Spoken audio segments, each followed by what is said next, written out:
So we're into 2011 now. This was the first, the winter edition of 2011. We had the idea to just ship blank covers with a sheet of press type.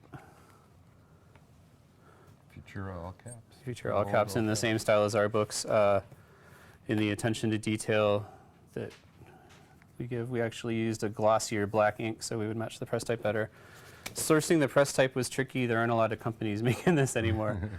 We talked to Letrasets in England, and we wanted to use an American company. So called a lot of places that made rub-down transfers, and they'd do one for us for $70 or something, but weren't really good with quantity. So finally, we've tracked down Chart Pack, who I think still has a, yeah, they're in Massachusetts. They still work through an AOL account and write back to us once in a while. So we were a little nervous about getting these, but they came through and they sent really nice job on it. Yep.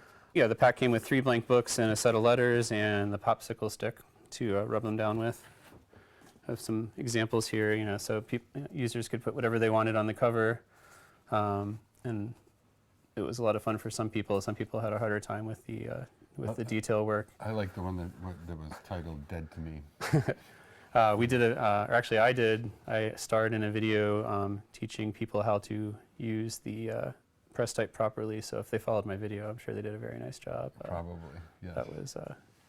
That was a peak mustache day for me. Super popular, sold out right away. Yeah, they did great. So those were great. So I guess, again, along the way of a little bit more ambitious and a little more ambitious in the marketing materials as well. And the next one is one of my favorites, is American Tradesmen. And a couple of cool things about this. First of all, this is what paper Another is duplex. Yes, this is another duplex from Nina, I believe. Yeah. Which is this Nina white classic on columns. the inside and a kind of a, what would you call it? A ribbed Yeah, sort it's like of. a ridged dark blue, navy blue, or I guess. With metallic ink navy as blue. well on the outside and light blue lines on the inside. And it came with a carpenter's pencil, and the reason it's called a carpenter's pencil is because it doesn't roll off of your ladder when you need it. And letterpress instruction sheet. Instructions on how to sharpen it. So. We still sell the pencils. Actually, we've gone. This edition, I think all of them came with red. Maybe a few of the later ones we ran out of red and gave white pencils. And we just did a. And then we did another run of red. So we've had red and white pencils for a long time. Right now, we just switched to black. So we have new black pencils available now. So if you have a red one and you want a black one, you can order it now. The booklets themselves sold, like everything else, sold out quickly, and the subscription sold out as well.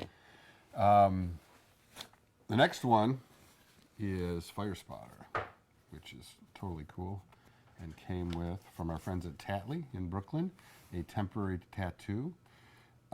Sometimes we have the idea for a book, and then we make a movie. I believe this time we had the idea for the movie, and we made a book to go with it. Steve and Bryan went up to north central Wisconsin, up to the Nicollet National Forest, and just shot some beautiful footage of an old 1930s, Steve?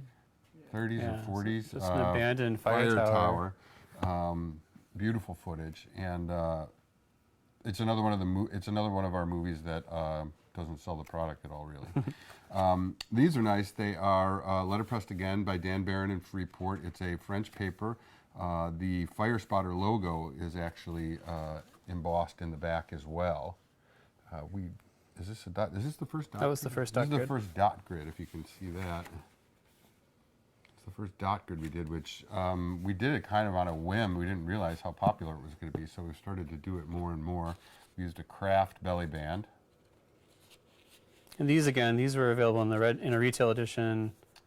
Called that you can, some stores had these while we had them, but then they were popular, so we reprinted them as red-blooded, right. which are virtually the same, but they have regular graph paper. And they do not have this Fire Spotter logo on the back, and they have a regular white belly band. Right, and they don't come with a so I know I say that because I've seen a few posts on Facebook and places where people are, I got, especially with the balsam fir, people, might be under the impression they have the original, subscription edition of balsam fir, but they, it's, obviously the notebooks are very similar, but there is a difference there.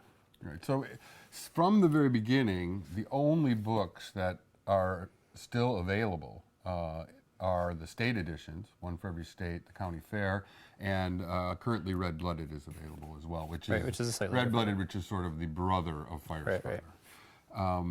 second, maybe only to Raven's Wing, was the Northerly edition, which was last winter, so 2011 Right. winter. Unlike Balsam Fir, we got these done in time to offer them for the holidays, and because we did, they sold very well and very quickly. We used a brand new paper stock, one of my favorites as well. Yeah, this is Chrome Coat, which is very glossy.